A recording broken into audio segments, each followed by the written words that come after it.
हमारे संचयी मान फलन या सीडीएफ के बारे में जो हम बात कर रहे थे उसको आगे बढ़ाते हुए हम ये नोट करते हैं। ध्यान रहे x is a discrete random variable with PMF, जिसका पीएमएफ है स्मॉल p ऑफ x और सीडीएफ है कैपिटल F ऑफ x। ये है पीएमएफ प्रायिकता मान फलन और ये है क्यूमुलेटिव डिस्ट्रीब्यूशन फंक्शन या संचयी बंटन फलन। तो उसके बारे में एक दो प्रॉपर्टीज हम और ज्ञात कर लेते हैं। समझ लीजिए और ध्यान दीजिए, अगर कोई भी दो वास्तविक मान है a less than b, real numbers a less than b, तो इन घटनाओं के तरफ ध्यान दीजिए। घटना जो हमने काफी बार यूज करी है सीडीएफ निकालते हुए, x लेस देन और इक्वल टू a। दूसरी घटना की तरफ ध्यान दीजिए जिसमें x का मान a से ज्यादा है लेकिन b है या b से कम है। तो पहले में x का मान ज्यादा से ज्यादा a हो सकता है और दूसरे में x का मान a से बिल्कुल ठीक ठीक ज्यादा है, a नहीं हो सकता, a से ज्यादा है। तो ये जो दोनों घटनाएं हैं वो म्यूचुअली डिसजॉइंट है, परस्पर अनन्य है, और उनका यूनियन अगर ले तो उसका यूनियन कौन सी घटना आती है? इसमें वो सभी परिणाम आएंगे जिसके लिए x का वैल्यू है b या उससे कम। जो a या उससे कम वाले हैं वो पहले घटना में है, जो a और b के बीच में है लेकिन a नहीं है b हो सकता है, वो दूसरी घटना में। ये दोनों का यूनियन अगर लेंगे तो हमें घटना मिलती है x less than equal to b। तो फाइनाइट एडिटिविटी को यूज करते हुए, क्योंकि ये लेफ्ट साइड में दो परस्पर अनन्य या म्यूचुअली एक्सक्लूसिव इवेंट्स है, तो हमें मिलता है कि probability x less than equal to a plus probability a less than x less than और इक्वल टू b, अगर हम जोड़ ले तो आता है probability x less than equal to b। लेकिन probability x less than equal to a तो हमारी परिभाषा है f ऑफ a के लिए। उसी तरह probability less than equal to b हमारी परिभाषा के में तहत है f ऑफ b। तो अगर हम इन टर्म्स को रीअरेंज करेंगे तो हमें मिलता है एक formula, probability a less than x less than और equal to b is equal to f of b minus f of a। ये for all a less than b, कोई भी दो अगर हम वास्तविक संख्या ले a और b जहां a is less than b, तो हमें ये फॉर्मूला हमने अभी डिराइव किया है। आगे जाते हुए अगर ये जो लेफ्ट में जो इवेंट है, फिर एक बार a less than x less than और इक्वल टू b, इस इवेंट को हम और एक इवेंट से यूनियन कर ले x इक्वल टू a। फिर एक बार ये दोनों डिसजॉइंट इवेंट्स है, म्यूचुअली एक्सक्लूसिव इवेंट्स है, और उस दोनों का यूनियन आता है a less than equal to x less than equal to b।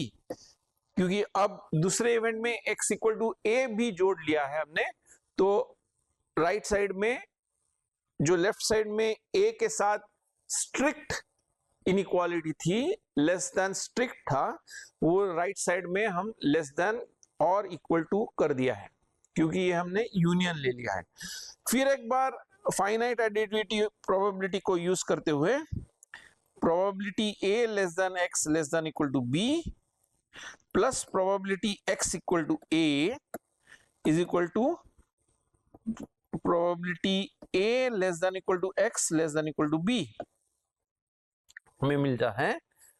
अब लेफ्ट हैंड साइड में अभी हमने देखा कि पहला टर्म जो है वो है F B minus F A, दूसरा टर्म जो है वो है P of small A, probability mass function at A. तो उसको अगर देखेंगे तो है probability A less than equal to X less than equal to B. तो ये और एक हमें फॉर्मूला हमने डिराइव किया है। अगर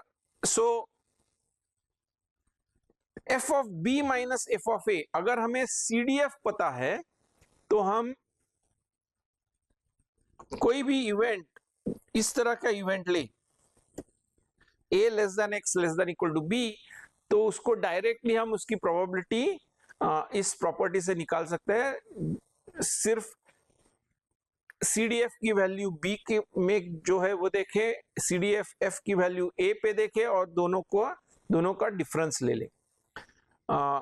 अगर हमें ए लेस देन और equal to X less than equal to B करना है तो ध्यान रहे एफ बी माइनस ए हमेशा सही नहीं रहेगा, उसमें पी ऑफ ए जोड़ना पड़ेगा। लेकिन ये डिस्क्रीट रैंडम वेरिएबल है, तो कभी तो कुछ चंद वैल्यूज ए के लिए पी ऑफ ए पॉजिटिव रहेगा, बाकी सबके लिए जीरो रहेगा। तो if P of A is zero, उसका मतलब है probability X, therefore probability X equal to A is zero.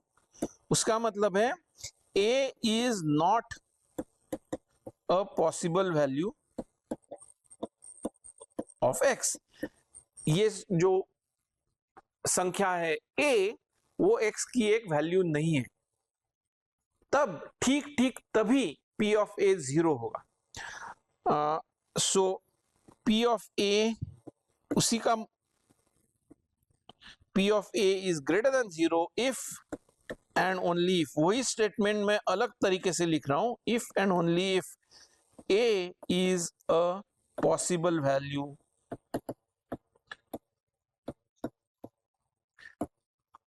ठीक तभी, जब ए एक वैल्यू है जो रैंडम वेरिएबल एक्स ले सकता है, तभी और सिर्फ तभी the probability mass function at A, P of A will be strictly positive, बिल्कुल शून्य से अधिक रहेगा, शून्य नहीं हो सकता है। अगर ए एक वैल्यू नहीं है एक्स की तो पी ऑफ ए जीरो है, तो F B minus F A इस इवेंट को भी दर्शाएगा। Probability A less than equal to X less than equal to B तब सही रहेगा जब F B minus F A, sorry, P probability A less than equal to X less than equal to B F B minus F A के बराबर रहेगा, तभी जब ए x की एक पॉसिबल वैल्यू नहीं है।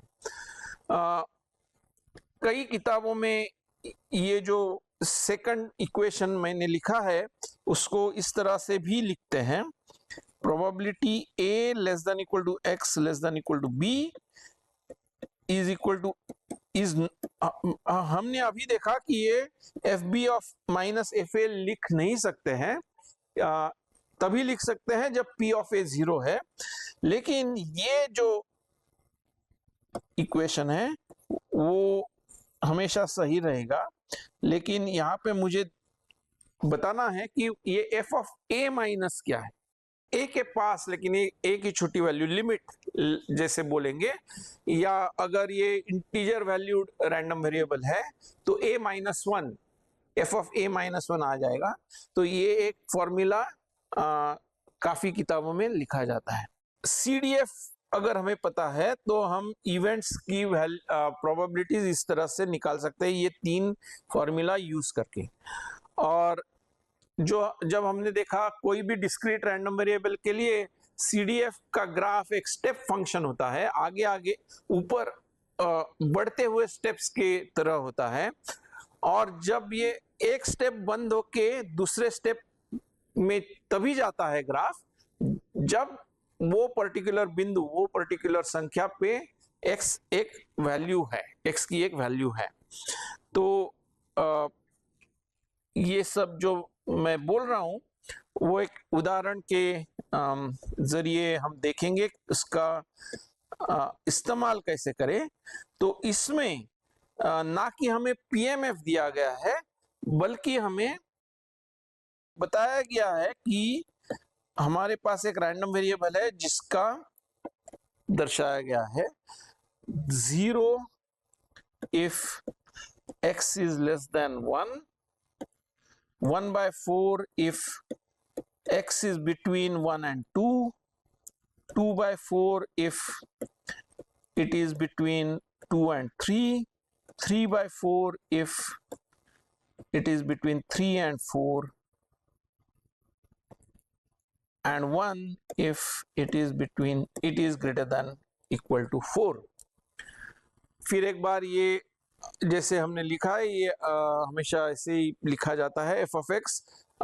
लेफ्ट से स्टार्ट करके हम एक एक अंतराल को देखते हैं और उस अंतराल में सी डी एफ की वैल्यू क्या होगी वो देखते हैं। और इस तरह से अगर हम लिखेंगे तो एफ की वैल्यू है जो बढ़ती जाती है, जैसे कि इस उदाहरण में भी हुआ है। तो अगर हम देखेंगे तो और पूछेंगे कि probability 1 less than x less than equal to 3 क्या है, तो हम डायरेक्टली ऊपर जो लिखे गए फॉर्मूला है वो यूज करके इसमें लिख सकते हैं f3 माइनस f1।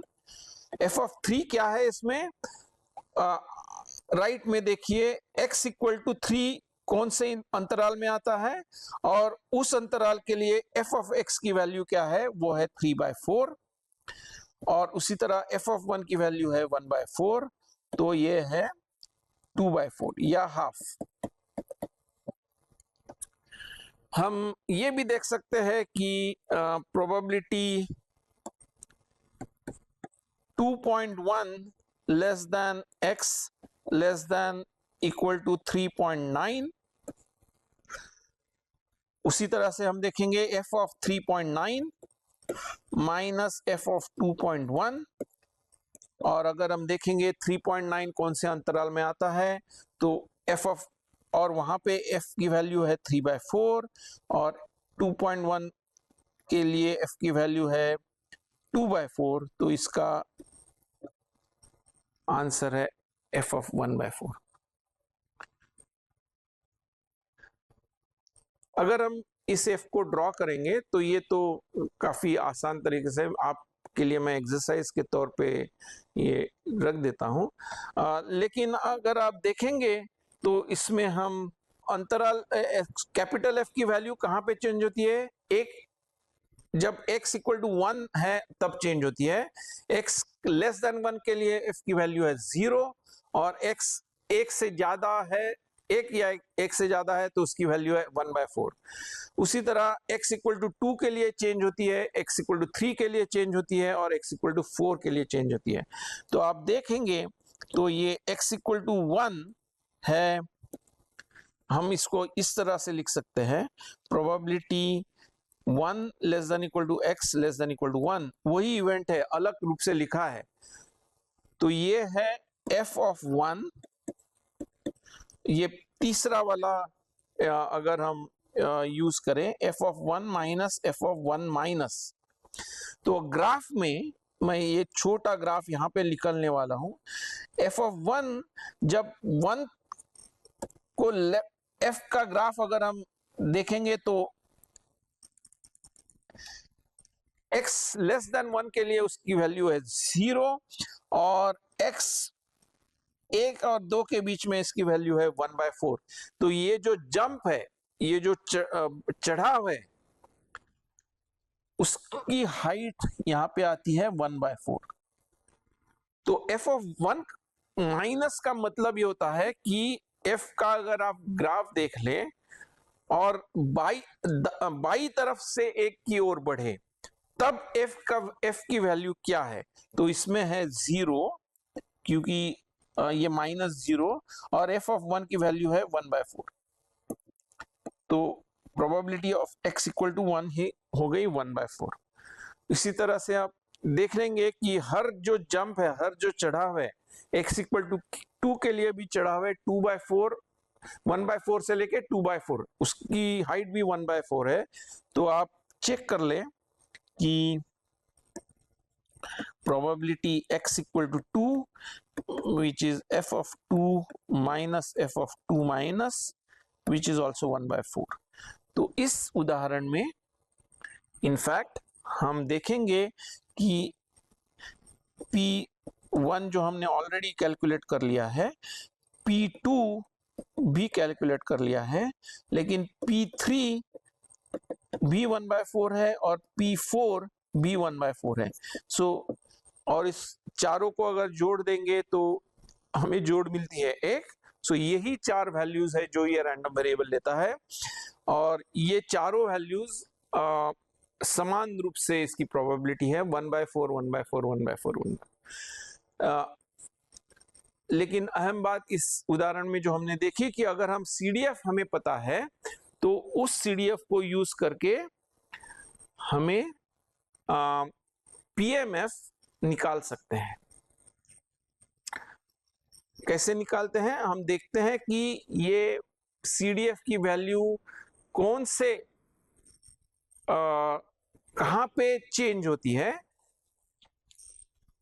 और ये फॉर्मूला में अगर देखा तो इसकी चेंज हो रही है जो अंतराल के एंड पॉइंट्स है उस पे चेंज हो रही है 1, 2, 3 और 4, और उसको हमने जैसे कैलकुलेट किया है हर चेंज पॉइंट पे, हर उस संख्या पे जहां पे f की वैल्यू चेंज हो रही है उसमें हम चढ़ाव कितना आ रहा है, जंप कौन कितनी है, जंप की वैल्यू वो कैलकुलेट करी है 2/4 1/4 माइनस 0, 2/4 माइनस 1/4 वगैरह वगैरह वगैरह। अब आगे बढ़ते हैं, और आगे की जो कंसेप्ट है वो परिभाषित करने से पहले फिर एक बार मैं एक उदाहरण से शुरुआत करता हूं। समझ लीजिए कि हमने 100 लोगों का रैंडमली चयन किया,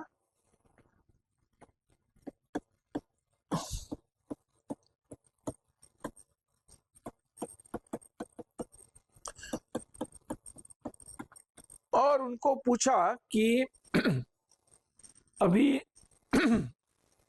जो गर्मी की छुट्टियां थी उसमें उन्होंने थिएटर में जाके कितनी मूवीज देखी।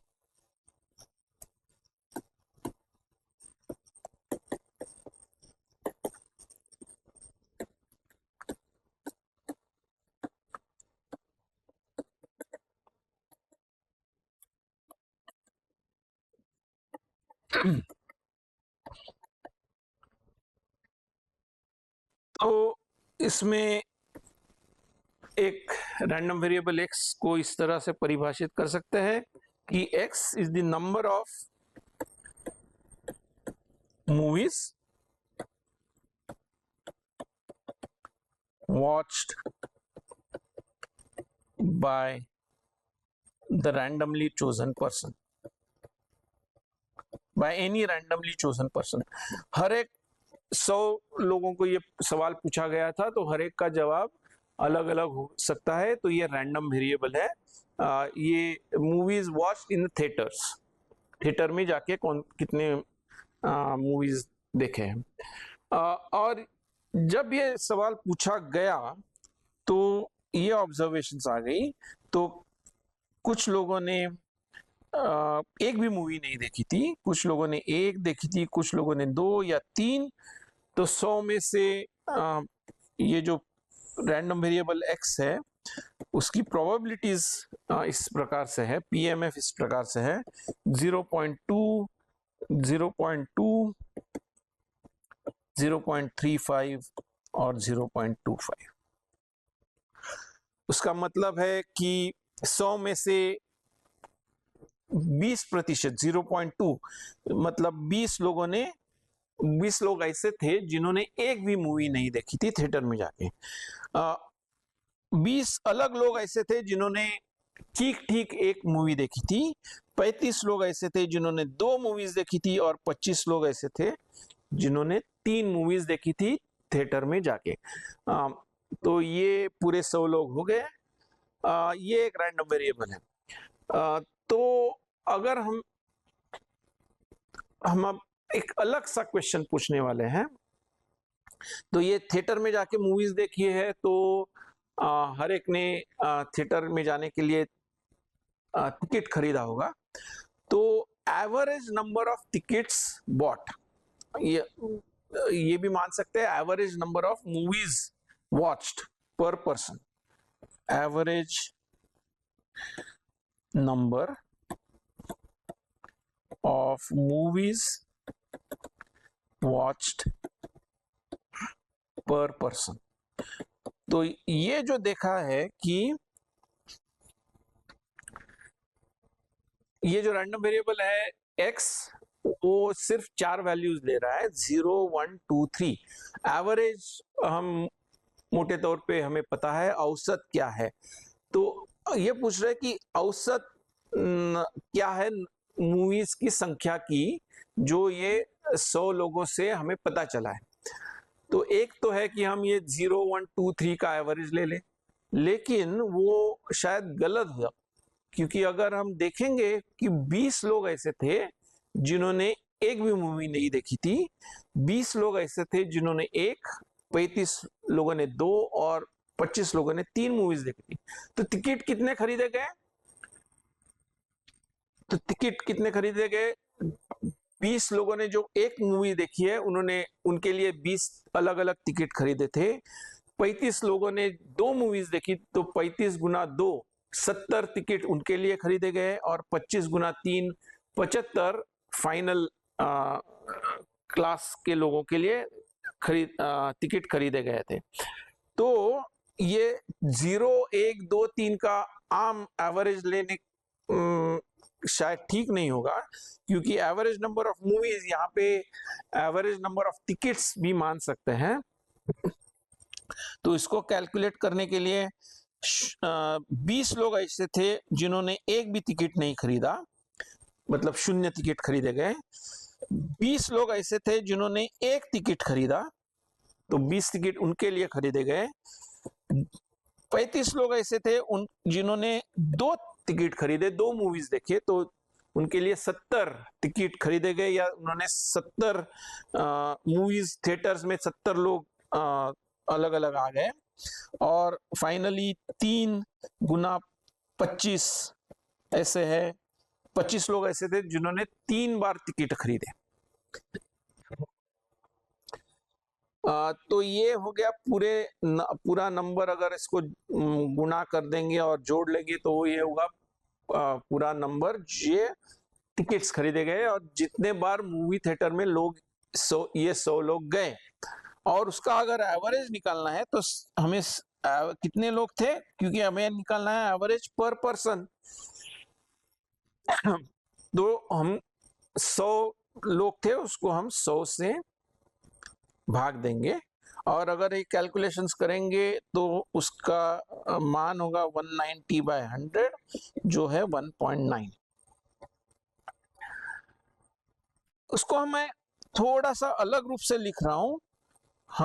मैं लिखूंगा 0 गुना 20/100 प्लस 1 गुना 20/100 प्लस 2 गुना 35/100 प्लस 3 गुना 25/100, जो, और एक बार अगर मैं लिखूं 20/100 तो है 0.2, और अगर वो टेबल से देखेंगे तो है 0 times P of 0 plus 1 times P of 1 plus 2 times P of 2 plus 3 times P of 3। उसका मान तो हमने पहले ही कैलकुलेट कर लिया है, 1.9। तो अगर हम सिर्फ 0 1 2 3 का औसत लेते तो वो ठीक नहीं रहता। ये क्योंकि इसका जो x का वैल्यू 0 होने की प्रोबेबिलिटी, x का मान 3 होने के प्रोबेबिलिटी से अलग है। तो ये 4 जो वैल्यूज है 0 1 2 3 वो बिल्कुल ठीक ठीक एक समान जैसे नहीं आ रही है, कुछ ज्यादा आ रही है, कुछ कम आ रही है। तो उसके लिए हम ये प्रोबेबिलिटी से गुना करके एवरेज लेंगे, तो ये ठीक रहता है। ये जो हमने किया है उसको हम अब एक परिभाषा के रूप में लिख रहे हैं। सो ये है definition. Let X be a discrete random. ये फिर एक बार हम अभी तक असतत यादृच्छिक चर के बारे में ही पढ़ रहे हैं। Let X be a discrete random variable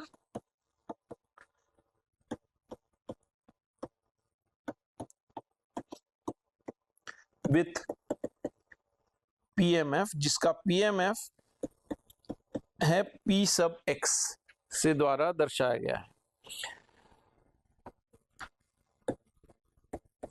The expected value of x और mean of x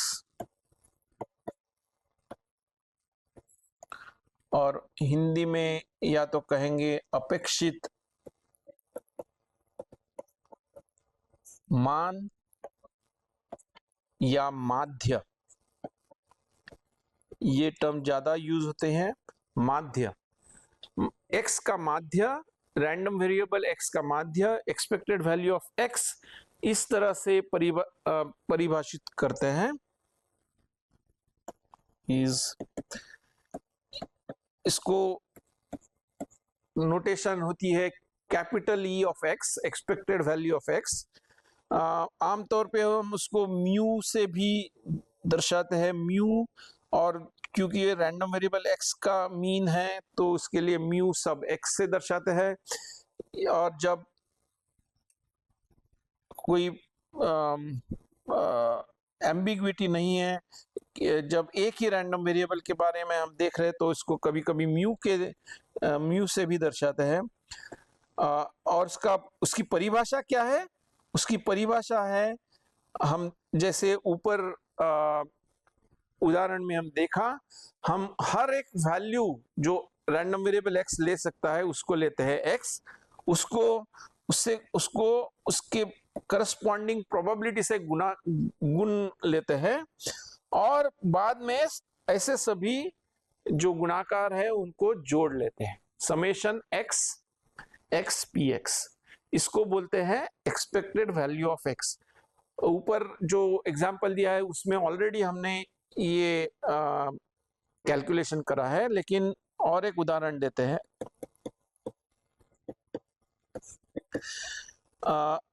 expected value calculate करने के लिए हमने देखा कि हम ये जो डेफिनेशन है उसके लिए हमें क्या जरूरत होती है?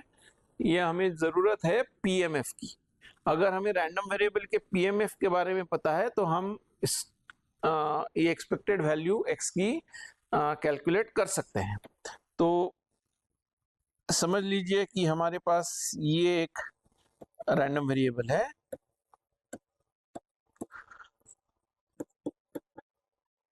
जो 5 अलग अलग वैल्यूज ले सकता है, 1 2 3 4 5, और हर एक वैल्यू लेता है वो प्रोबेबिलिटी 1/5 से या 0.2 से।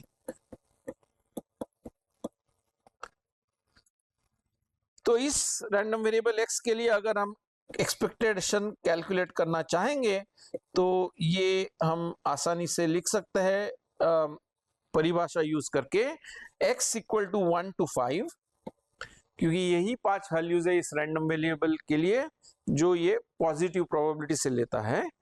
तो ये आता है, अगर p ऑफ x तो हर बार 1/5 है, so we have 1 + 2 + 3 + 4 + 5 into 1/5।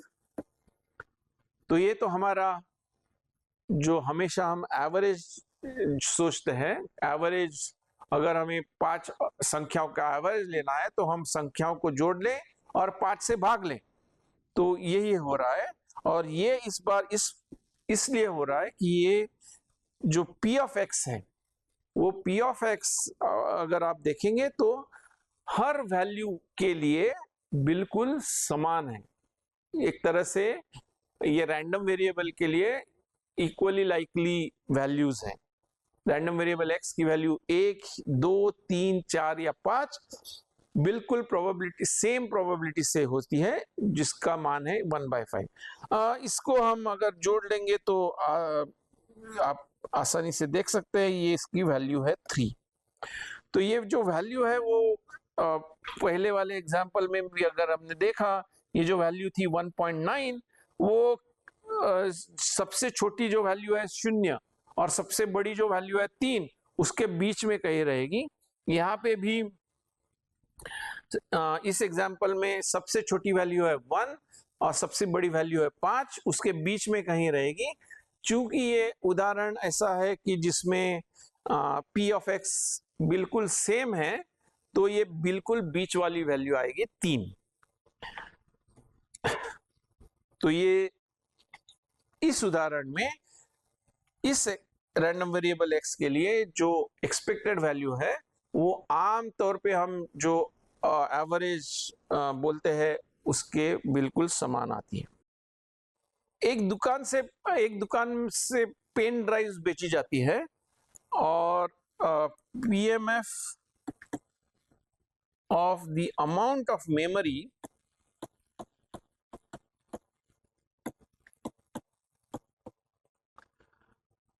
Gigabytes में इन GB, और ये मेमोरी को हम रैंडम वेरिएबल x से दर्शाते हैं इन परचेज्ड पेन ड्राइव। तो हमें देखा गया है कि उस शॉप में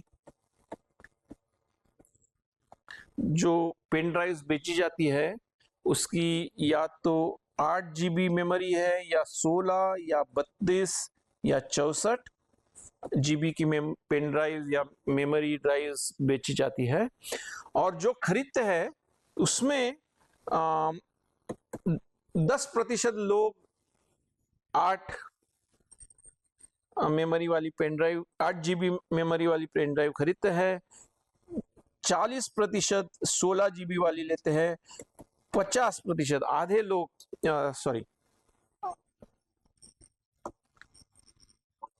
30% लेते हैं 32 GB वाली और 20% लेते हैं 64 GB वाली। अगर हमें ग्राहक को रैंडमली चूज करे और उसने कौन सी पेन ड्राइव खरीदी है एवरेज ले तो एक्सपेक्टेड वैल्यू ऑफ x हम निकाल सकते हैं, समेशन x/p(x). पिछले वाले एग्जांपल में जो x की वैल्यूज थी वो लगातार 1, 2, 3, 4, 5 थी, तो उसमें हमने लिखा था x = 1 to x = 5। इसमें उस तरह से नहीं है, तो हम लिखेंगे 8 times p of 8 plus 16 times p16 वगैरह। 4 ही वैल्यूज है तो मैं चारों लिख लेता हूं, plus 64 times p64।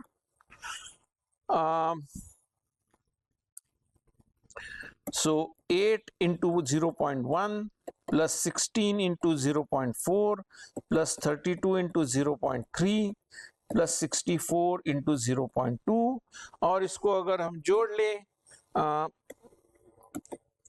0.8 plus 6.4 plus 9.6 plus 12.8 और 29.6। फिर एक बार देखेंगे, ये जो वैल्यू है वो हमेशा सबसे कम जो वैल्यू है 8, सबसे ज्यादा जो है 64, उसके बीच में ही रहेगी। उसकी एक्चुअल वैल्यू डिपेंड करता है PMF के ऊपर। हमने एक सबसे जो सिंपल रैंडम वेरिएबल रहता है वो है बर्नौली रैंडम वेरिएबल, जो 2 ही वैल्यूज लेता है, 0 या 1। सो उसकी हम देखते हैं एक्सपेक्टेड वैल्यू क्या होगी। सो हमने ये देखा है, ये बर्नौली फैमिली के जो रैंडम वेरिएबल्स है और उसके बंटन डिस्ट्रीब्यूशन को इस तरह से हम दर्शाते हैं। इसका मतलब है ये एक रैंडम वेरिएबल x है जिसका डिस्ट्रीब्यूशन, जिसका बंटन है Bernoulli with parameter p, Bernoulli जिसका प्राचल है स्मॉल p, और ये p की वैल्यूज रहेगी 0 और 1 के बीच में। ये प्राचल हर p की अलग वैल्यू के लिए अलग बंटन है, लेकिन ये एक फैमिली में आता है क्योंकि ये सब रैंडम वेरिएबल्स एक तरह के हैं, सिर्फ दो ही वैल्यूज लेते हैं, 0 और 1। तो इसका मतलब ये जो भी मैं अभी बोल रहा हूं वो यही है कि ये सिर्फ दो वैल्यूज लेता है, 0 और 1, और p ऑफ 1 इज p, ये पैरामीटर p वही है जो है p ऑफ 1, और p of 0 will be 1 minus p। तो इस रैंडम वेरिएबल के Bernoulli random variable parameter p के साथ अगर है तो उसका एक्सपेक्टेड वैल्यू का क्या रहेगा? उसका एक्सपेक्टेड वैल्यू आसानी से हम अब कैलकुलेट कर सकते हैं, फॉर्मूला तो हमें पता है। तो हर एक वैल्यू ले जो रैंडम वेरिएबल x लेता है उसको उसके करस्पॉन्डिंग प्रोबेबिलिटी से मल्टीप्लाई कर ले, और हर एक ऐसे वैल्यू के लिए करे और बाकी ये सब गुणाकार करके जोड़ ले। तो 0 से कुछ भी गुना ले तो 0 आता है, तो इसकी आंसर है p। तो हमने सभी बर्नौली रैंडम वेरिएबल्स के लिए एक्सपेक्टेड वैल्यूज अभी कैलकुलेट कर लिया है। अगर x बर्नौली है पैरामीटर p के साथ तो उसकी एक्सपेक्टेड वैल्यू वही है p। और एक उदाहरण लेते हैं, अगर इसी तरह का उदाहरण है लेकिन थोड़ा सा अलग है। अगर हम एक सिक्का लेते हैं और उसको उछालते हैं, टॉस अ कॉइन,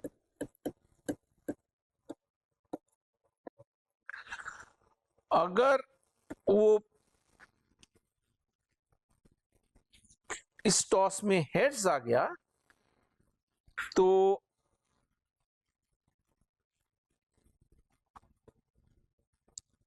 आपको मिलेगा 1 रुपया, और अगर उसमें टेल्स आ गया तो आपको देना पड़ेगा 1 रुपया। So let y denote the gain for you, for the player। जो भी ये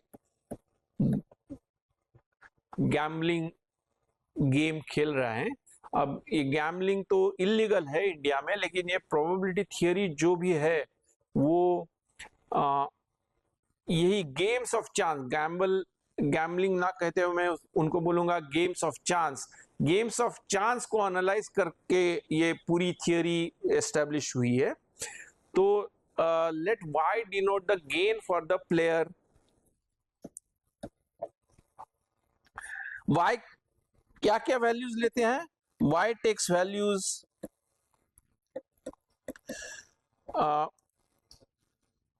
जो हमारे प्लेयर के लिए गेन है उसको हम पॉजिटिव करार करेंगे +1, और जो लॉस है उसको हम बोल सकते हैं उसका गेन है -1।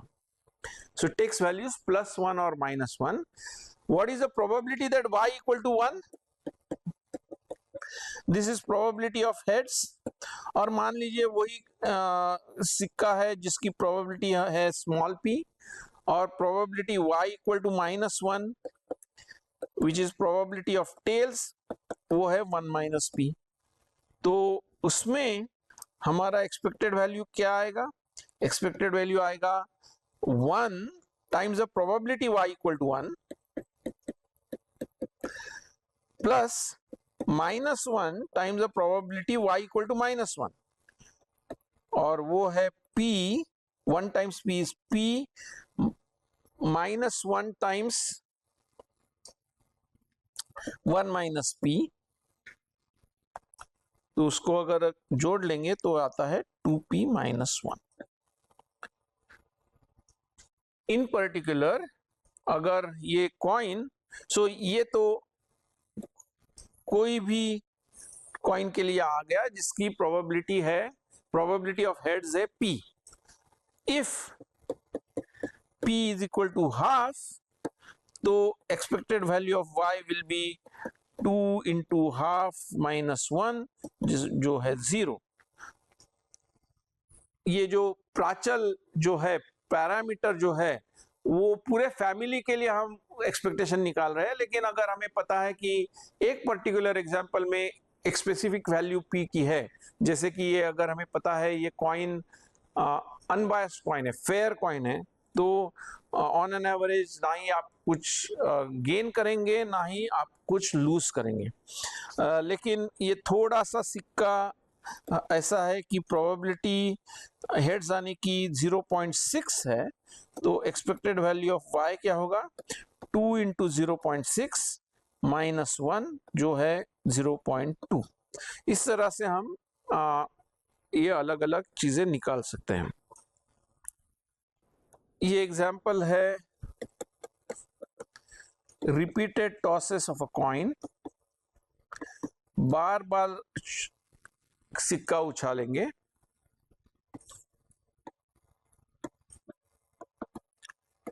टिल फर्स्ट हेड अपीयर्स, जब तक उछालते रहेंगे जब तक हमें हेड्स नहीं दिखाई देता, और जैसे ही हेड्स दिखाई देता है हम उसको एक्सपेरिमेंट को बंद कर देंगे। फिर एक बार मान लीजिए कि किसी एक उछाल में probability of h is small p, तो इस एक्सपेरिमेंट में भी एक पैरामीटर है। फिर एक बार वो प्रोबेबिलिटी ऑफ हेड्स है, तो उसी p से हम दर्शाएंगे। और जो रैंडम वेरिएबल हमने पहले भी देखा है, x is the number of tosses in this experiment. इस परीक्षण में कितने बार हमें टॉस करना पड़ता है। तो x का पीएमएफ हमें पता है, हमने पहले देखा है। सो p ऑफ x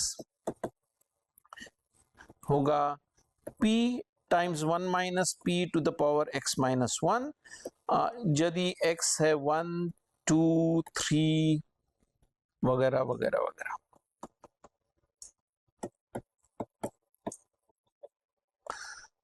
और अगर ये x ऐसी संख्या है जो धन पूर्णांक नहीं है, तो p ऑफ x इज 0। और ये तो इसका एक्सपेक्टेशन कैसे निकालेंगे,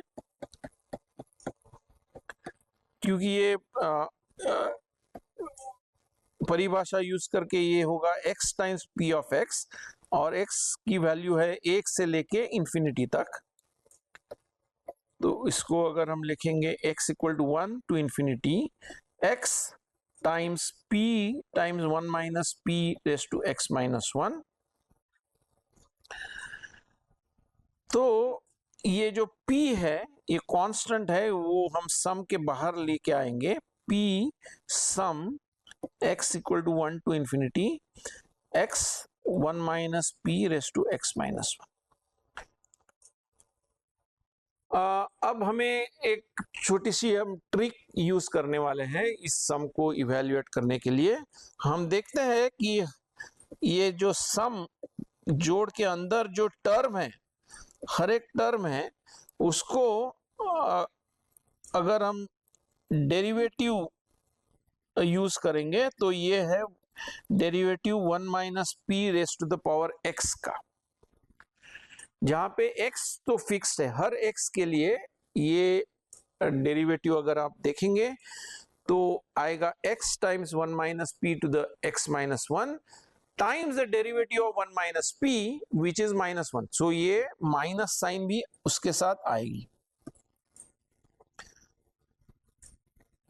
और ये माइनस साइन तो हम सम के बाहर लेके आएंगे, माइनस पी आएगा। हम डेरिवेटिव को भी अगर सम के बाहर ला सकते हैं। हमें पता है derivative of sum is sum of derivative. Derivative मतलब आकलक, अवकल, सॉरी अवकल, डेरिवेटिव ये निश्चित तौर पे अवकलनीय है function 1 minus P to the power X. तो थोड़ा सा कॉम्प्लिकेशन है क्योंकि हमें जो फॉर्मूला पता है derivative of sum equals sum of derivative, वो फाइनाइट सम के लिए है, हमारे पास ये इन्फिनिट सम है। लेकिन मान लीजिए कि हम ये कर सकते हैं, तो ये डेरिवेटिव आएगा बाहर सम के, और अंदर क्या रह गया है 1 minus P raised to the power X. तो ये तो फिर एक बार ज्योमेट्रिक सीरीज हो गई। तो इसको हमने पहले ही देखा है इसको, ये लेकिन इनफाइनाइट ज्योमेट्रिक सीरीज है, और इसका हमें पता है मान क्या है, ज्यामितीय श्रृंखला है जिसका कॉमन रेशो है 1 माइनस पी, और उसका पहली टर्म है 1 माइनस पी। सो उसका पूरे श्रृंखला का जोड़, sum of the series is first term divided by 1 minus the common ratio.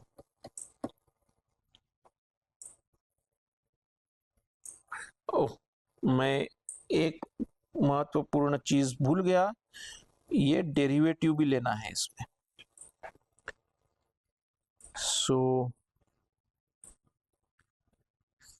So this is equal to minus p times the derivative of 1 minus p by p, और अगर इसका derivative अगर हम ले लेंगे तो वो आ जाता है minus P times minus 1 over P square. तो माइनस साइन कैंसिल हो जाएंगे, एक p की वैल्यू भी कैंसिल हो जाएगी, और इसका मान आता है 1 ओवर p। तो ये जो रैंडम वेरिएबल है उसके लिए एक्सपेक्टेड वैल्यू ऑफ x है 1 ओवर p। एक क्वेश्चन नोट में जोड़ूंगा और बाद में हम